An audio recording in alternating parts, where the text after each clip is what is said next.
Welcome to Her Remarkable History. Remember, to support our channel, please subscribe. The Tudor Torture of the Tower of London. One of the most infamous and brutal prisons and fortresses in history is the Tower of London. The castle sits on the banks of the River Thames and is most famously known as a site where queens were executed, torture was administered and brutality occurred. It was during the Tudor period that three of England's queens, Anne Boleyn, Catherine Howard and Lady Jane Grey, were all beheaded inside the walls of the Tower on Tower Green. But what was the true story of the Tower of London during the Tudor period? It is mostly during the reign of King Henry VIII that the Tower gained its notorious reputation. But shortly before, following the death of the Yorkist King Edward IV, his sons, including his successor, it's alleged, were murdered inside the tower on the orders of their uncle and supposedly protector, King Richard III.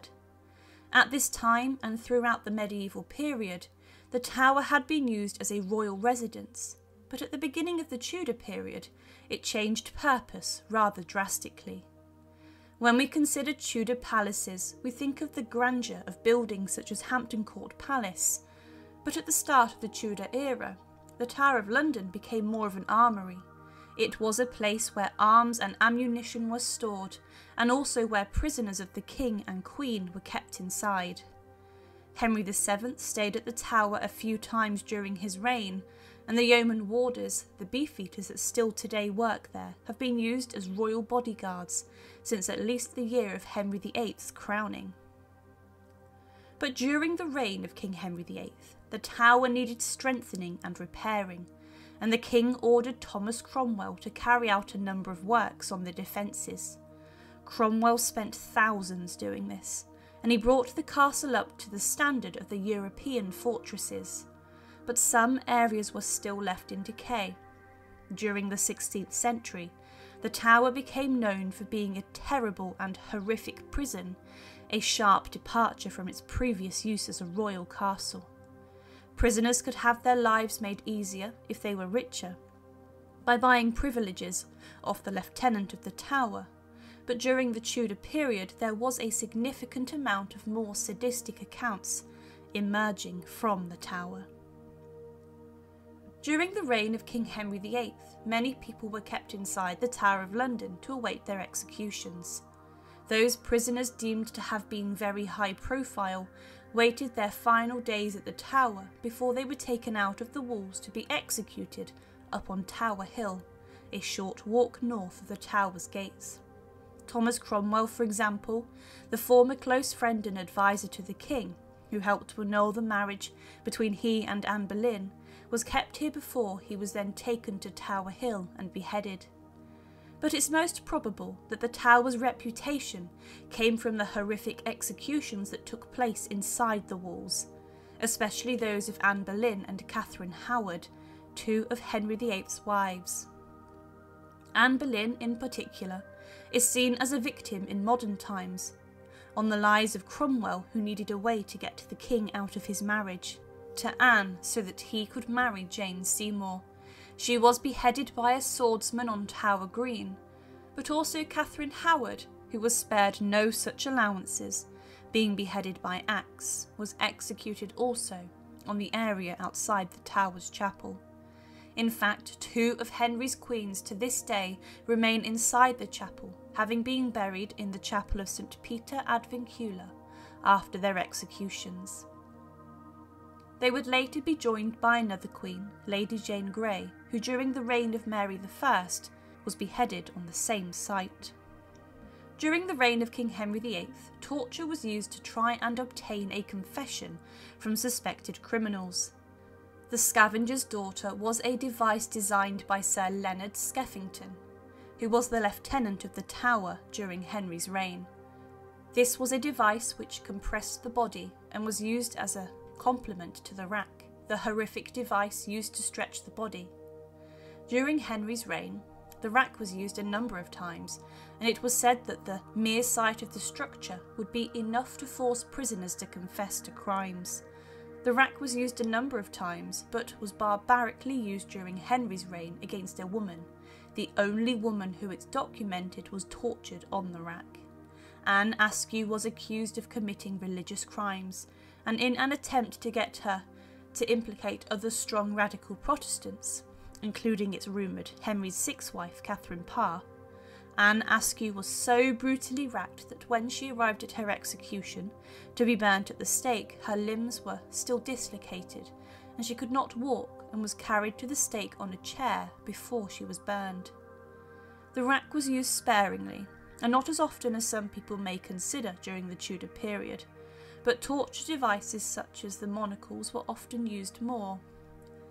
The Manacles were iron handcuffs which were worn on the wrists, and then a prisoner was suspended by the Manacles off of the floor for long periods of time. John Gerard, a Jesuit priest, was forced to undergo a terrible ordeal in the Tower using them, and often the punishment caused a huge degree of pain and suffering. During the Tudor period, prisoners to the Tower would have arrived by boat, being taken down the River Thames, and would be taken through the Watergate in St Thomas's Tower, which is now known as Traitors' Gate. Elizabeth I was even forced to undergo this ordeal, as following her half-sister's ascension to the throne, Mary I ordered her imprisonment in the Tower. But Elizabeth's ordeal was comfortable compared to others who were tortured at the Tower. Elizabeth was incredibly frustrated inside, especially after some freedoms were taken away from her, but eventually she was released. The Tower of London especially saw many prisoners of a religious nature enter the prison, and many religious prisoners were accused of heresy and were kept here in the wake of Henry VIII's split from Rome, and also the following monarch's religious reforms. Religious prisoners were often treated very terribly. For example, Ralph Ittel, a Catholic priest, was held inside of the Broad Arrow Tower, and he was racked during the reign of Elizabeth I for trying to overthrow her. Torture was seen as a necessary practice for the Tudor monarchs to obtain information, especially from those who were suspected of treason and plotting to execute a king or queen. During Henry VIII's reign, it's believed that some of the men accused of adultery with Anne Boleyn were tortured for a confession, but in reality, the Tower of London was an infamous place of death and suffering, but torture and execution did not occur as much as you would think here. Torture was used when it was deemed necessary, but the rack was not used as often as it was believed. It's most probable that the reputation of the Tower came from it being the place where brutality on a number of the Tudor queens were beheaded. It was after all a site where some of the most famous people of the Tudor period were imprisoned. Sir Walter Raleigh was held here 3 times inside the Bloody Tower, and Sir Thomas More, the scholar, was held there before execution upon Tower Hill. Other famous prisoners included Bishop John Fisher, the poet Sir Thomas Wyatt, Lady Rochford Jane Boleyn, and many other members of the aristocracy. Today the remains of a number of those executed in the Tower remain buried inside of the Tower, along with those who were killed upon Tower Hill, with their beheaded corpses brought back through into the Tower for burial, and their heads placed on London Bridge.